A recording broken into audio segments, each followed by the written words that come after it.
300 kilometers away from Lake Baikal lies a picturesque and unique land, the Chikoy land.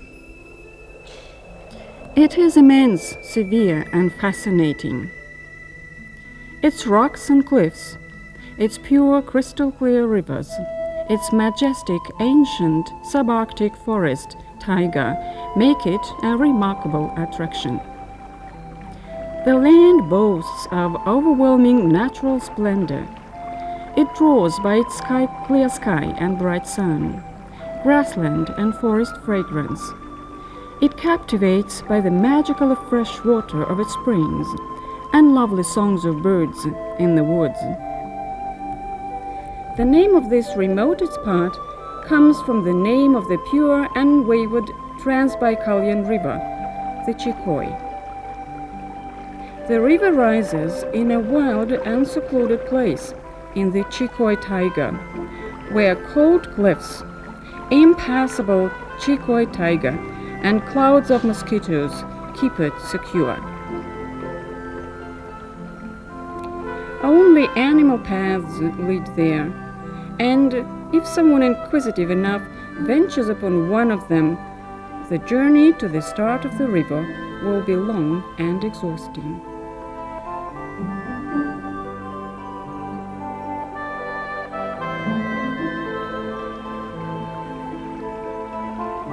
What is so remarkable about this area? In the first place, it's the so-called Lamas Township. Millions of years ago, a heavenly sower flung stone seeds all over the place. The seeds have grown into fanciful rocks.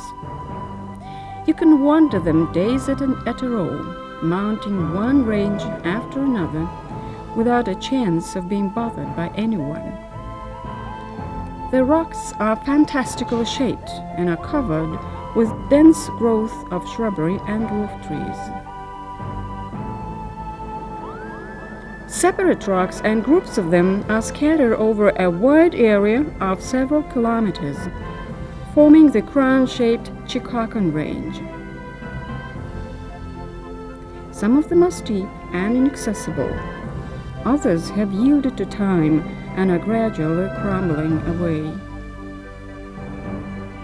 But both look as gorgeous and thrilling as ever.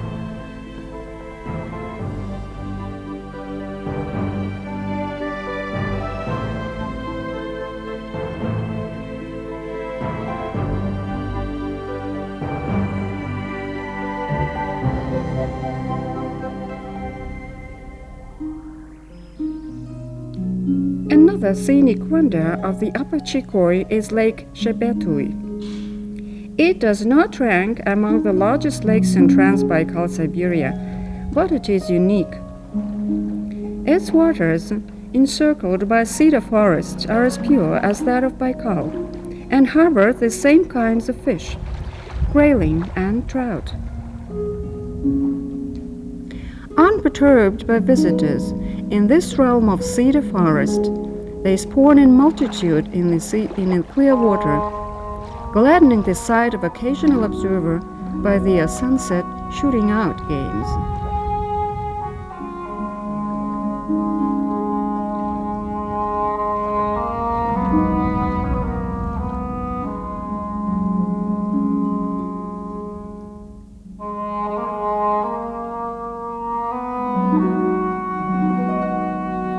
Protected against unwelcome intrusion, the animal life thrives in these parts.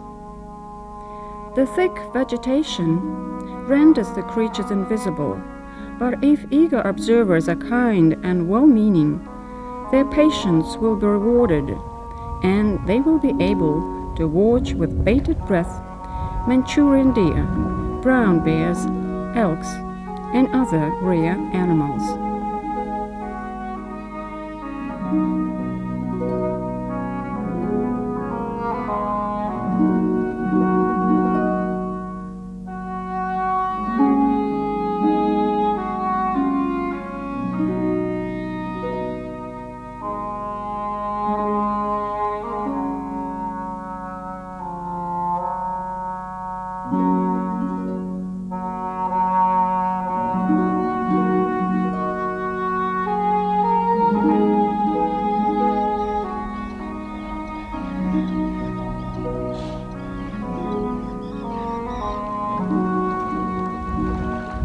Picturesque is the place where the Chicoi takes its run.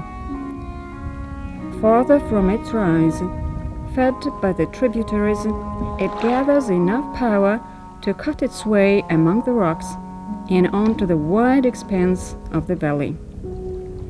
Here, its waters flow unrestrained, bidding a welcome to a number of villages: Yamarovka, Cheremkova, Bolshaya Rechka.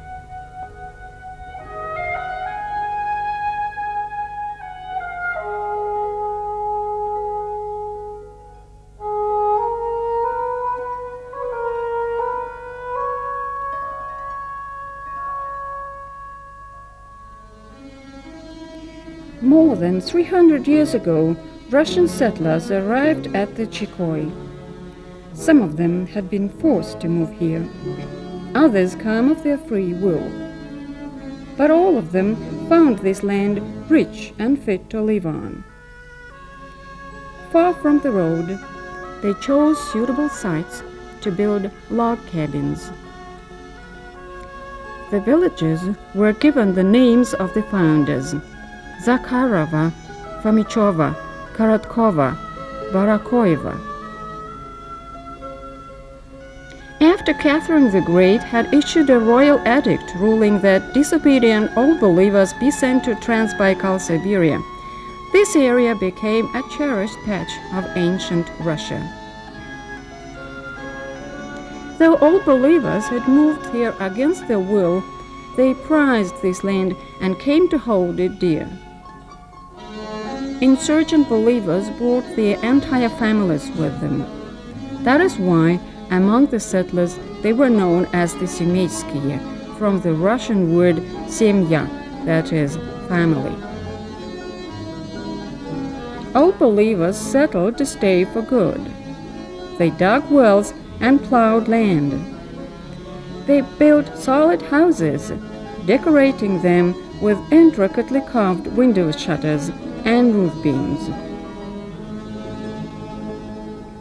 Each family arranged their houses in a line. That is why each Chicoi village stretches so long that to cover the distance from one end of it to another looks rather challenging. Inborn love for land filled the Semeyskiye with respect for their new home. They took good care of it and glorified it in their songs, calling it their breadwinner and dear motherland. The Semeyskiye grew rye, barley, and wheat. They cultivated hemp too and used it to make hand-woven patent rugs.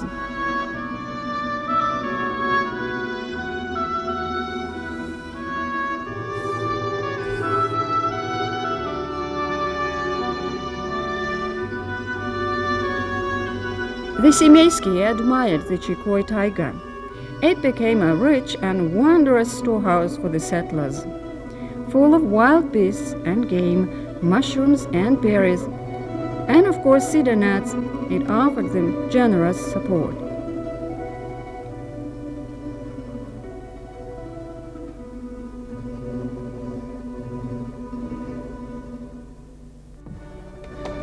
In fall, people headed for the taiga with weighted clubs to shake cedar cones down.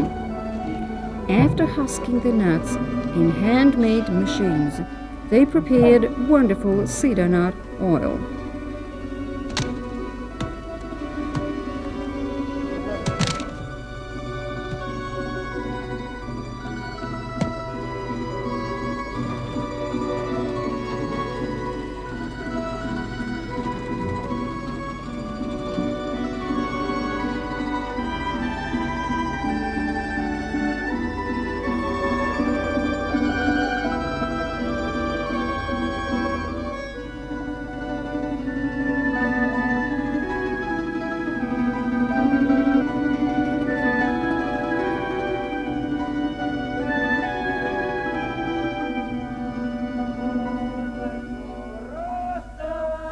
For hundreds of years, the Semeyskiye have been living in line with their own laws and traditions on the Chicoi. They have preserved their old Russian manner of speech, specific style of clothing, and of course, their unusual songs. Sung by many voices, their old age songs can be heard everywhere, outside and inside their homes.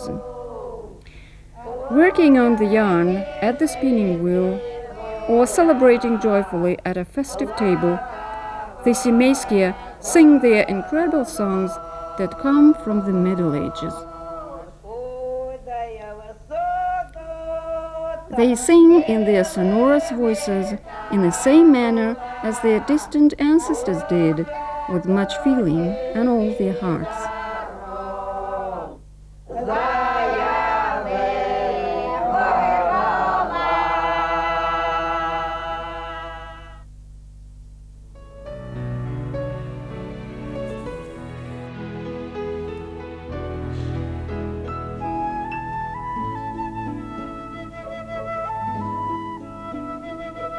Чикой is planted in any season, in summer and in winter.